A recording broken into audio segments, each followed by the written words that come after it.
bore you. I'm finishing up my last week now, as a matter of fact, so I know it can be a bit overwhelming, but I'm here to tell you there's nothing to worry about. You'll do fine. So let's just focus on getting you through your first week, okay? Let's see. First, there's an introductory greeting from the company that I'm supposed to read. It's kind of a legal thing, you know. Welcome to Freddy Fazbear's Pizza, a magical place for kids and grown-ups alike, where fantasy and fun come to life. Fazbear Entertainment is not responsible for damage to property or person. Upon discovering that damage or death has occurred, a missing person report will be filed within 90 days or as soon as property and premises have been thoroughly cleaned and bleached and the carpets have been replaced. Blah, blah, blah. Now, that might sound bad, I know, but there's really nothing to worry about. The animatronic characters here do get a bit quirky at night, but do I blame them? No. If I were forced to sing those same stupid songs for 20 years and I never got a bath, I'd probably be a bit irritable at night too. So remember, these characters hold a special place in the hearts of children and we need to show them a little respect, right? Okay. So just be aware, the characters do tend to wander a bit. They're left in some kind of free roaming mode at night. Something about their servos locking up if they get turned off for too long. They used to be allowed to walk around during the day too, but then there was the bite of 87.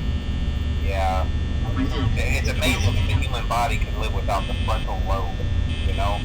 Now, concerning your safety, the only real risk to you as a night watchman here, if any, is the fact that these characters, if they happen to see you after hours, probably won't recognize you as a person. They'll most likely see you as a metal endoskeleton without its costume on. Now, since that's against the rules here at Freddy Fazbear's Pizza, they'll probably try to forcefully stuff you inside a Freddy Fazbear suit. Now, that wouldn't be so bad if the suits themselves weren't filled with cross beams, wires, and animatronic devices, especially around the facial area. So you can imagine how having your head forcibly pressed inside one of those could cause a bit of discomfort and death. The only parts of you that would likely see the light of day again would be your eyeballs and teeth that pop out the front of the mask. Yeah, they don't tell you these things when you sign up. But hey, first station of the breeze. I'll chat with you tomorrow. Check those cameras and remember to close the doors only if absolutely necessary. Gotta conserve power. Alright, good night.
as Freddy and his friends tend to become more active as the week progresses, it might be a good idea to peek at those cameras while I talk, just to make sure everyone's in their proper place, you know.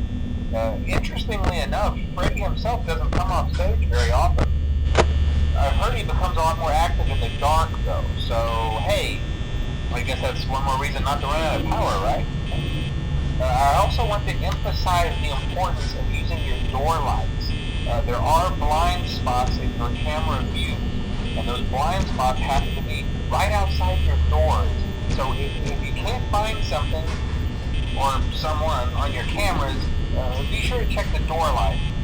You might only have a few seconds to react. Not that you would be in any danger, of course. I'm not implying that. Also, check on the curtain in Pirate Cove from time to time.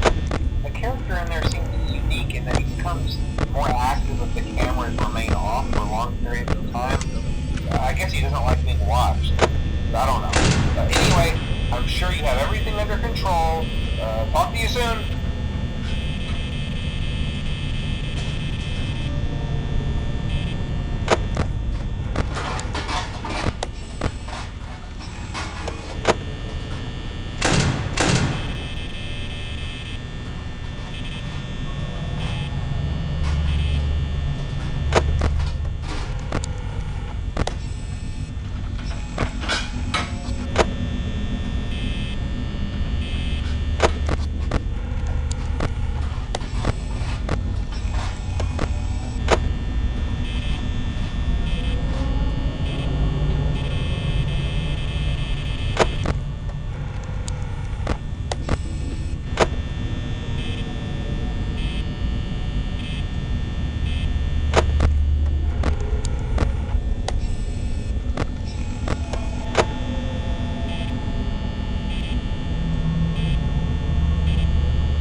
I'm not implying that they died. That's not what I meant. Anyway, I better not take up too much of your time.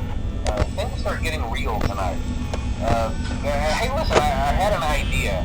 If you happen to get caught and want to avoid getting stuffed into a Freddy suit, try playing dead. You know, go limp. Then there's a chance that maybe they'll think that you're an empty costume instead.